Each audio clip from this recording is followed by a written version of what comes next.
Hey everyone, welcome to another rapid fire review, this time for Spider's Souls-like game, Steel Rising. If you aren't familiar with Spiders, they're a AA French studio known best for 2019's Greedfall. They make solid AA games. They're a bit janky, a bit or a lot of bit unpolished sometimes.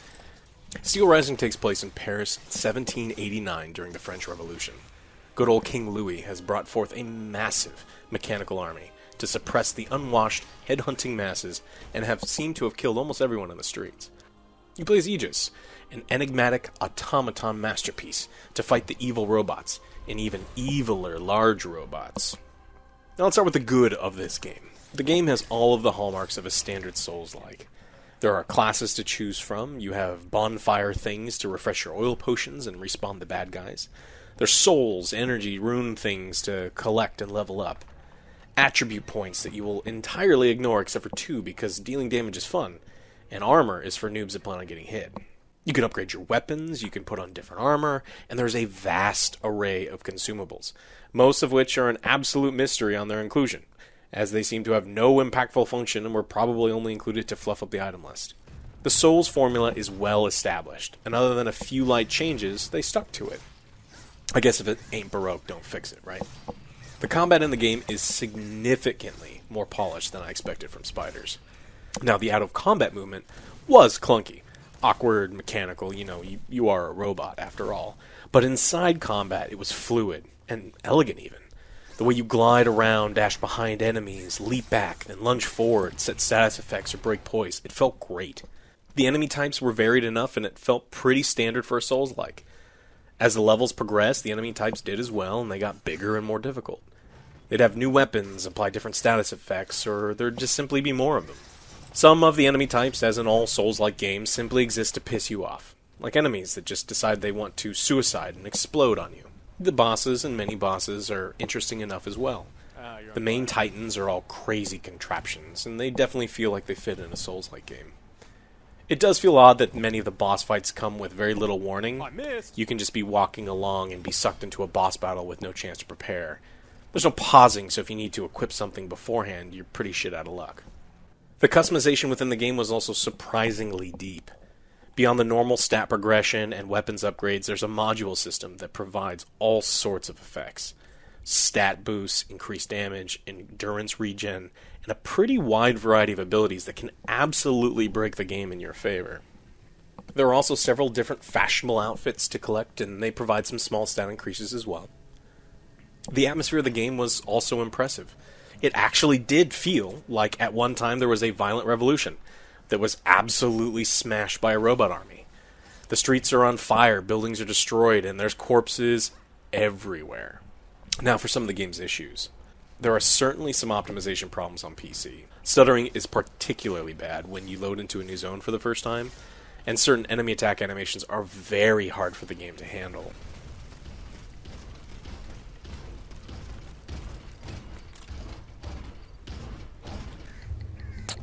I don't like this aggro system. I think they really need to work on that shit. I mean, it is not...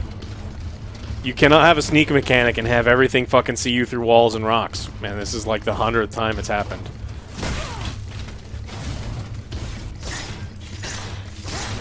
The biggest issue for me, though, is the game's story. This is where the game really falters. There was so much potential for interesting storytelling within the alternate history they set up with the French Revolution, and it feels like they chose to ignore all of it. They instead told the most bland story someone in their office could come up with. They didn't even have the courtesy to tell a bad enough story for me to go on about. It was just boring. Really boring. And I read a lot of historical nonfiction novels. Like, I know boring, and this is beyond even that. In the cutscenes where we get the story, the facial animations are what you'd expect from Spiders. The eyes move around kind of wildly and blink awkwardly. The lips sort of move to the voice acting, but the rest of the faces are stuck. It's like a cross between Chuck E. Cheese animatronics and what people with too much Botox look like. It's just unsettling stuff. The voice acting itself, if I'm to be generous here, is mixed. There's a weird blending of accents, French phrases permeating English dialogue, and then some of the voice acting is done by a robot, and it just feels odd. Value than that of your subjects, madame. Grand Dieu! How dare you! Madame, go and find the children. We must get going. No, no. We can't. I can't. This is a game that if you aren't reviewing it, you should skip every single cutscene. The more time you spend fighting, and the less time anyone is talking, the more you're going to have fun with this game. The last thing on my list is the game's balance, or real lack thereof. Ultimately, this game is easy. Like, really, really easy. If you're looking for a challenging time in a Souls-like game, this isn't what you're looking for. For my playthrough, I played as the Dancer. And initially, I loved looking through the weapons and modules to try to find a strategy that would feel good. Max agility and endurance, really trying to exploit the immobilize mechanic. It's this game's poise break. You hit the bad guys a lot and they eventually get stunned, and then you hit them really hard. Almost immediately I felt like I had broken the game though. One combo and most normal enemies were stunned, and then critical, and they'd fall over. And if they weren't dead, while they were down on the ground, I would be hitting them, resetting up the stun lock. The same worked for every boss in the game. Pretty early on, you can simply find a module that increases your immobilize, and then modules that half refill or completely refill endurance each time you poise break, meaning you can attack and dash forever, and then the enemies are stunned forever. Look, some builds are just OP in these games, and that happens. But looking at other builds, I found much of the same across the rest. Playing with the Alchemist, or Mage-like class, it was the same. You have a rifle that shoots ice cubes, or cold bullets. The frost status effect could be used from such a distance away that there wasn't any enemies, or most bosses, that could really get close before they'd be frozen, and opened up for a big hit and just simply refrozen. You don't even really need to be an alchemist to use the weapon either. At base level, even at the end of the game, my Dancer with zero alchemy skill could freeze big enemies before they'd reach me. Nemesis Claw's fucking really good. If you're gonna play this game, the Dancer seems really, really powerful. And then this nodule right here, immobilization is the stun mechanic in the game. Very, very good. And then this one I just got seems fucking broken. My endurance is restored by half anytime I immobilize an enemy. So the reason that I have to stop attacking is because you run out of endurance. So anytime I stun someone, I get half my endurance back.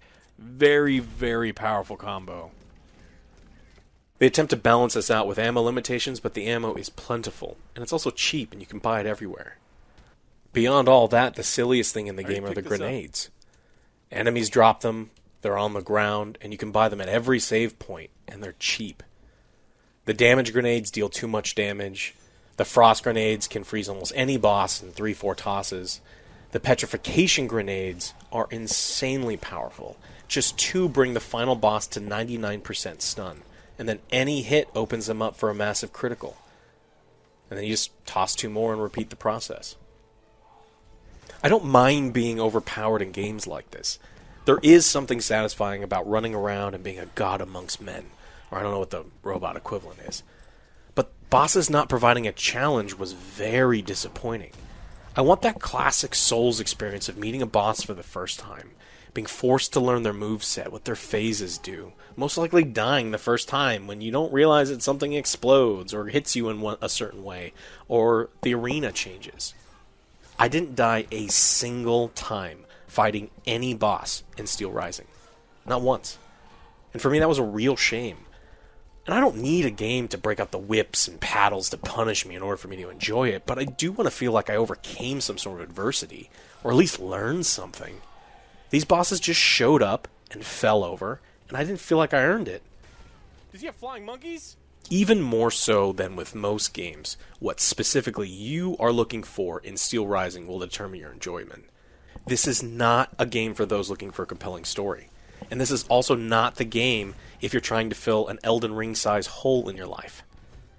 If you are, though, looking for an atmospheric RPG with fast-paced combat and a pretty cool world, I think this is a good pickup. This could also be a great entry point if you've been scared about getting into Souls-like games. Fucking piece of shit. Despite my immense disappointment with the story, and minor disappointment with the difficulty, I did enjoy Steel Rising, and I do recommend that you play it. I think it's important to remember that Spiders is a AA game company, putting out games under the full price point. And honestly, they're known for their jank. So I'm being a bit softer on the game when I give it the good game score of a 7 out of 10. The games from Spiders keep getting better and better, and I can't wait to see what they come out with next. Thanks so much for sticking around to the end, and we shall see you on the next Angry Joe Show.